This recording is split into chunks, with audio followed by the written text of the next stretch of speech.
Asante Kotoko nso aso glass nkwa pictures na bana glass nkwa.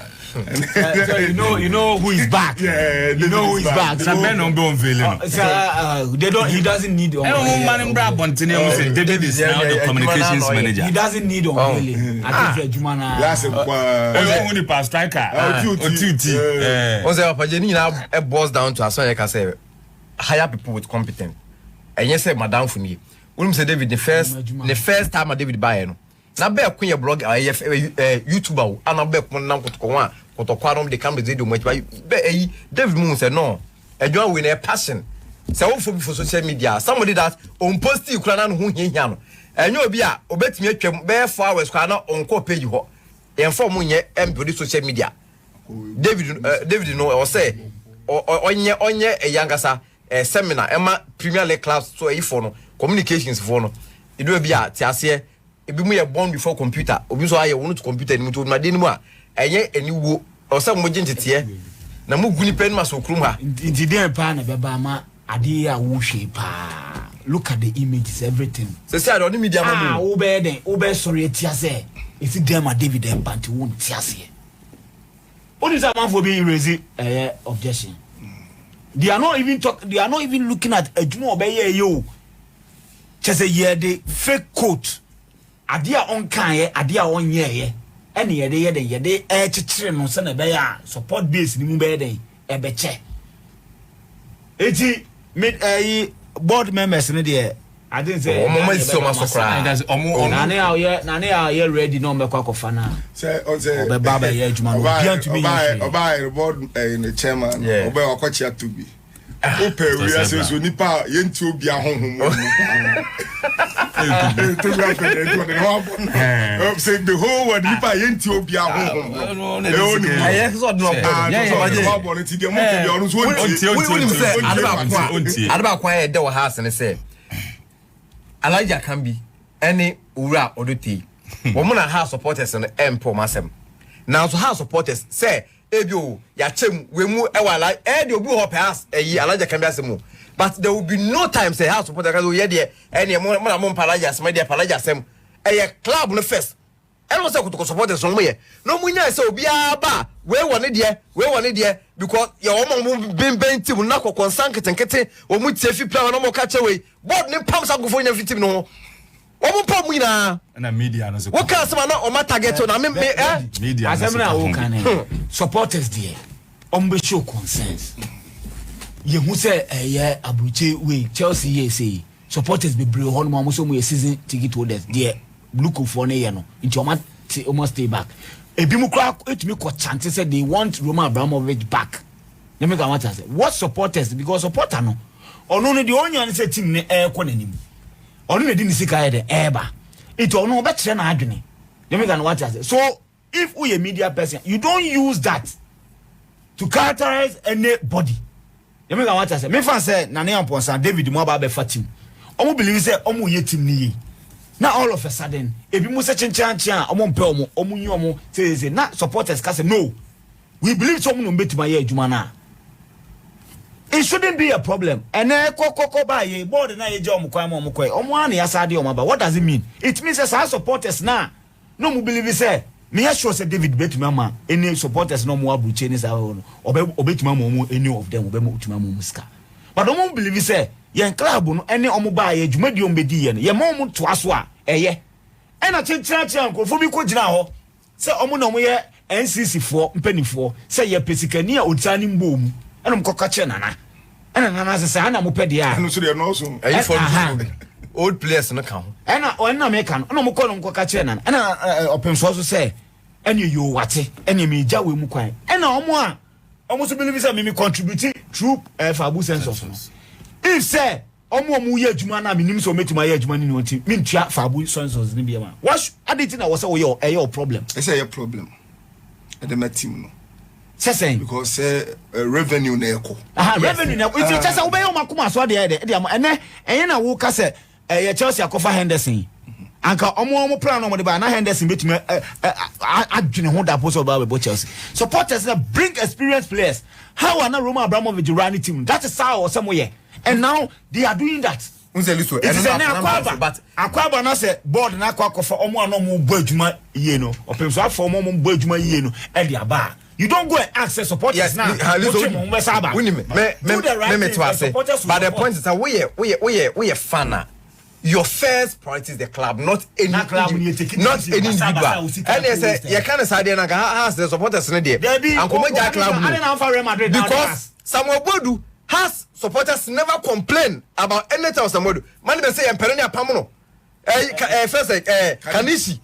One must say, Ena Omwadia, and you say near Pamono are not supporters of Philly Stadium. Didi supporters ain't complaining here because who did in one lockeno? What's your transfer ban? Wait for to play from man. What manage we mad the season? Musi an issue and your cassette to say now my Pamono. But we has supported and as I'm about no bus stadium. Yes. And no go to here. Some about do forces some about man coin. What happened to attendance? Yes, but so they not taking bad decisions. Like the way I could what they say there is consequences. Supporters sebe omo yempenifo. Obi ono no be sore adware se ono fa we aba ono when left from the right. So who take a decision no believe say be affected or believe say that decision no.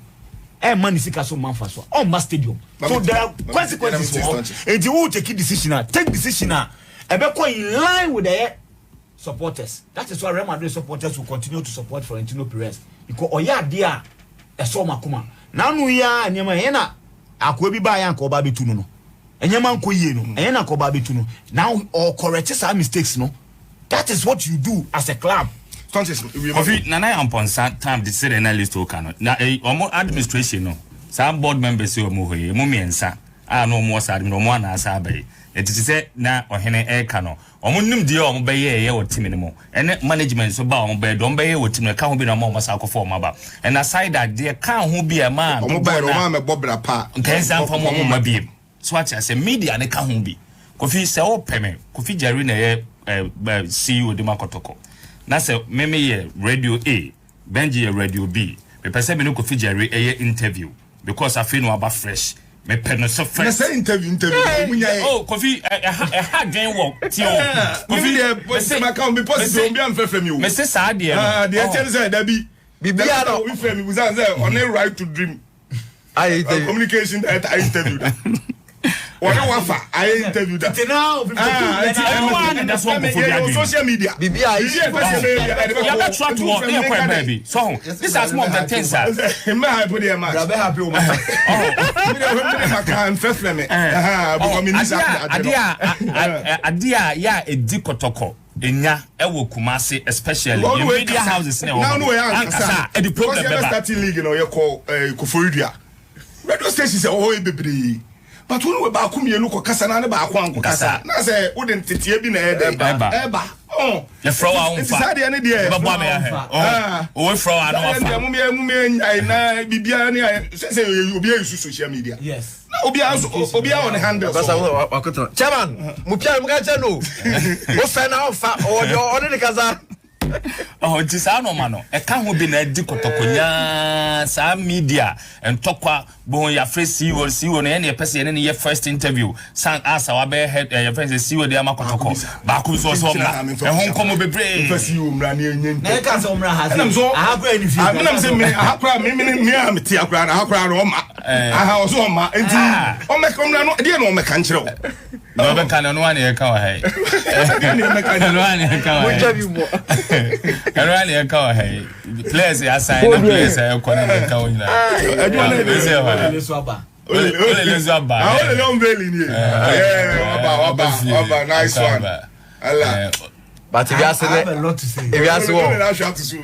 you dey up bia na Olele kuta bi on ka bi se go keep stay there Olele share obi onu kuta bi what ka bench ni na bi say Cav be obi o ka say onim computer and I know the question last time but only say on Germany 2006 Saturday no we see computer na na blasters over okuta iPad oh intino yenya but na unim say that na ni so de hunu pa say obekoji Barcelona Jango oh yeah na news I didn't hear so quickly a bassa. But and then about me, the American say has and pay for your sermon. A not distraction or it was too much. Sometimes a mamma minute air disrespected by my cabasa and Balutori that could be able to be as you. The attitude there bad, but more you look just be and now a year friends and men not to be. In fact, not to win in it. Menana, not to win as a okay, Nana, Wadaroma. Yani media ma Oko Park. In fact, me say we about that day because the stadium was virtually empty. Obi anywhere. Bonus now we know. You keep on pushing money to house folk, but returns never near. Then the supporters that they will come and will move it to me. The Ababa Scano. The attitude of how a board running normal and a coach whereby supporters may fall in love with the coach. No. It doesn't help supporters. No. Wow, Mama, you see for my demano. Well, or buy a oxide or try the best. Kotoko for you. Now, I came in and 10 times I'm going video. Yes, I'm moving boy, and I'm meaning I video now. 1 minute, comment to be our home. Or passes our comment, you know. Na ye had it. Say video no course. I think say Nania Park who say and see say mobile boy part there say video this is now. Yen check out the hand but video ni. Wa join the bia nyina had it. In ya would na e video no come up. I say we Jojo. Granny blue. But your video ni eh Nania Park na Jordan aba o ye no preseason obo kama pa da mimi hu ade see at least o ade na hu yo hu no video o believe say akola no attack no de ko e no on fair attack anu ade but to be fair me ni ma de akola na ye ntia o ye we. To be honest, tackle we in your tackle. Oh, we cry here no cry. Oh, we know her. Oh, why, yan she? Olusubono. Oh, why, yan she, intino. But say, oh, you're right to say, so we better tackle. Nanya also to me, also complaining. How we want tuning san as well. We should say, on you're happy with tackle. Yes, but tackle with a clean tackle. A clean tackle. A clean tackle. Sunday a clean tackle. If you're a clean tackle, but also boy don't see your head normal with the kaya and the wire pain. If you also your players in Bohonma, you're genuine champion. All body in Chankwa, the first tackle or the call first player. And this is Jordan Ayew. So what I say, Obuha me bomb me tackle Jordan Jimmy Dean. Oh, and Kwani was Adriano. And to protect 10 and 9. The what the Kakwa ba could ye, me say a hash. And I will so do so. Send or call Bob Jordan one Lusubono Goofy. Aqua man Lusubono.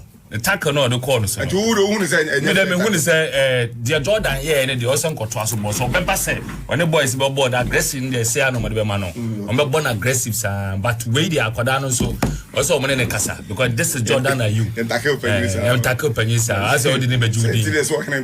What the neighbor Judy, me Jordan boy, me then. We try and hear na true tackle, no, what I say. When you say the interim go. Me the baby crest and so. Me the so. Me say me the my essence here. Okay, say wakasu so the same thing or the same pack. Me say me the video no more this here. Oh yes. Wakasu ibi. One kwani den yem memma kra na wo ho no muso suru mu a. Anka. Ono so obi ko tackle man. Oh, we the video no more this here. Thank God. We me the essence ba church so me. Na me fan to ma okay. No man dey koso na nia park wo no. Papa J. Enyika. Em de say wow dey asem we because no mabom chimpo say. Make am 170. Okay, send me that ma. Hwe. Jojo me wasem ba ye Ghana fu nyina. E ka uchi wa ha. Came and say Jordan dey ofadam pemu.